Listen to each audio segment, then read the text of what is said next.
Hello and welcome to Hyperdog Digital. Today we're going to take a look at a 360 camera by Seree. That's S-E-R-E-E. And as you can see, I've already unboxed it and I've got some of the parts laying out here. Well, all the parts. And as you can see, there is a plethora of items. Yes, El Guapo, I did say plethora. All of these are very GoPro-esque, where there's a lot of different items that you can be used to hook up to your bike, to your helmet, or just stand on a what is called their tripod, and of course there's a little waterproof, shock-proof case here, which we'll show real quick. But there's a lot of little items here. I'm not a big GoPro guy, so I'm not familiar with all of them or how to hook them up, but anybody who's used these kind of things is going to know exactly what these are for and have no problem setting them up. Of course, you also have the instructions. You have a charging cable, wall charger, and of course the 360 camera itself, which is a lot smaller than I thought it was going to be, and really is just a neat little device. So let's go ahead and take a look at some of the physicals of this device here. On the top you can see is the camera, and it's pretty hard to miss. You have an indicator light, a microphone slot. On this side you have your record button, your power button. You have your main screen, your digital screen here. And this is a dual-purpose Wi-Fi button and up selection, and this is your down selection. So when you're in the menu, you use these for going up and down. Over here you have the battery compartment. Open this up real quick. Pull the battery out. Nothing too special about that.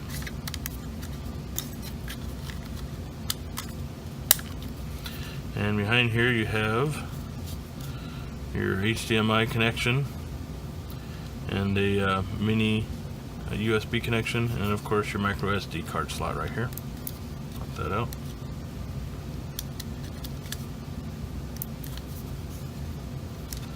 And on the bottom you have your little port here for connecting it to a tripod or one of the multiple attachments that have an add-on for that. This is the other thing here that I wanted to show. This is the shockproof waterproof case. And you just slide this right in here, snap it on, there you go, you're ready to go. Of course this can come off and you can put one of the other attachments on here, but the buttons are accessible through these two 4 buttons here, two here. They actually work pretty well. A little hard to push sometimes, but really not that bad. So if you're looking to do something where you're afraid to get wet, afraid to get the camera wet anyways, or it might get bumped around quite a bit, this is definitely a thing to use. I found it really didn't make a difference having that on or having it like this as far as the quality of the pictures. They still came out really well. So this is the box that the camera came in, and I pulled this out because it does give a few things in here that we might want to look at. It does give you a list of the different types of camera shots that you can take, and you can see here half and half VR, square, round, inner rim, half round, annular, and 360 panoramic. Those all turned out really well, and here's a little more visual demonstration of what you're getting there. Of course, like I said, I'm not a big GoPro guy, or haven't been into these 360 cameras much, so it's a little bit new to me, but anybody who's used these things, these are all the different views that you're going to be looking for, and this camera has all of them. Here's a little bit on the specs for the camera as well. I'm not going to go through all of these, but I'll leave it up here for a second and you can take a look, or certainly check it out on the website and see what all the specs are for it. So using the camera itself, let's go ahead and power this on. And you do that by holding down the power button, and it will pop on, and you'll get a little bit of chime that comes up.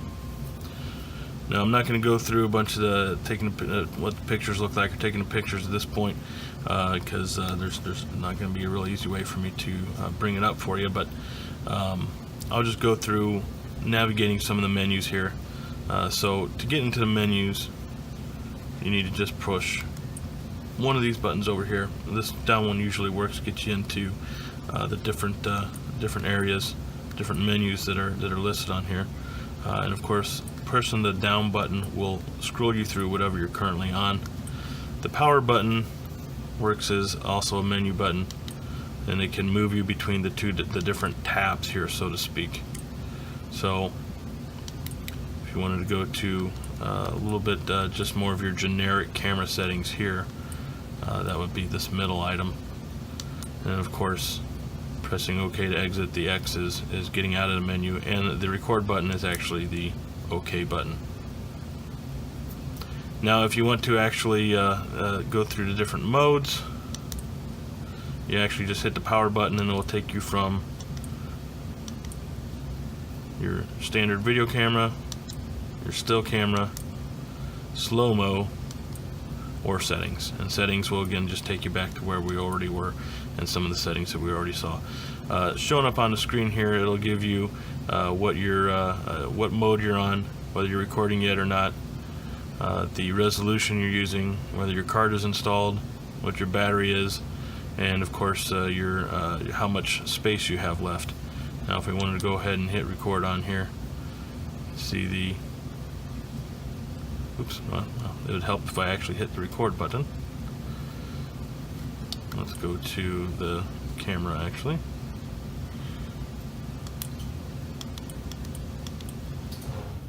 Okay, and let's go to video camera. And we go ahead and start recording on there. You can see now it will actually give you a time or two telling you how long you've been recording. And that's it. I mean, there's really not much to using it. Whatever mode you're on, whenever you hit the record button, it'll take a picture, it'll start slow-mo, whatever. It's pretty straightforward. Now your next question is, well, how do I get all those other neat little views that you showed me on the box? Well, we're going to take a look at that right now.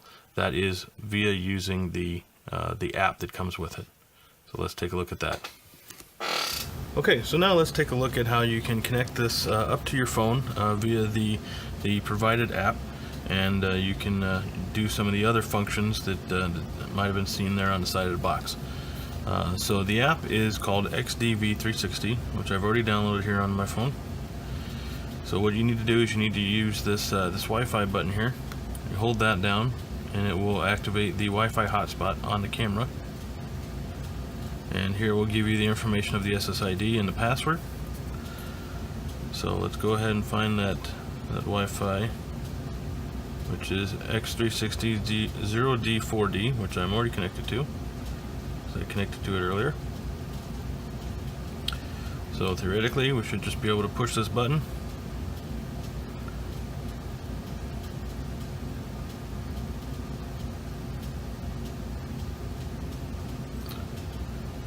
There we go, and there it comes up. So from here, you are able to scroll through some of the different options that you might have seen. Let's move this out a little bit.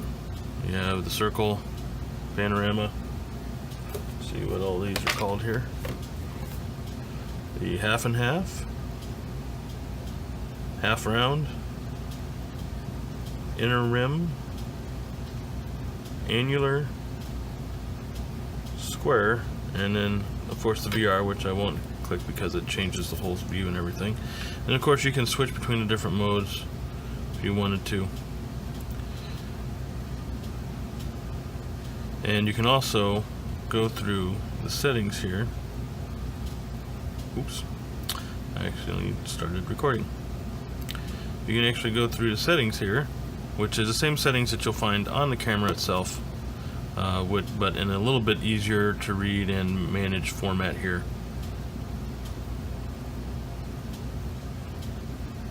So there you go. Of course you can change whether you want to loop it, time lapse, or anything like that.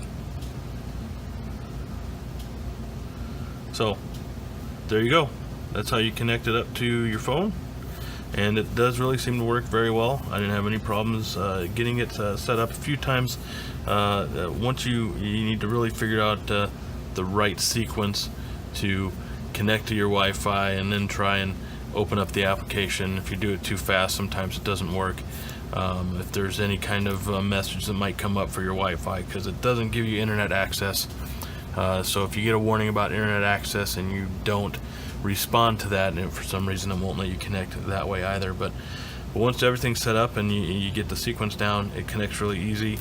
It's very easy to use this way, so it is an alternate way to use the camera versus just pushing the record button, and it does give you access to all those different types of views. Alright, so that is the 360 panoramic camera by Seree. It really is a nice little device. I was surprised at the size of it, and actually what all you could do with it. It was a little difficult. I wish there was a way to get some of those other views by just using the buttons on the camera itself instead of having to connect your camera, or sorry, instead of having to connect your phone. But once that's done, once you get it all figured out, it is an awesome little device, and you can have a ton of fun with it. We've had a lot of fun with the kids and taking various funny pictures and just having a lot of fun when we're out and about. So definitely, if you're in the market for one of these 360 cameras, and you don't want to spend a ton of money, you just want to have one that you can play with and have fun with, this is definitely a good one to choose. It's got all the right options, and it just works well. So again, thank you for joining us here at HyperDog Digital, and we hope to see you again soon.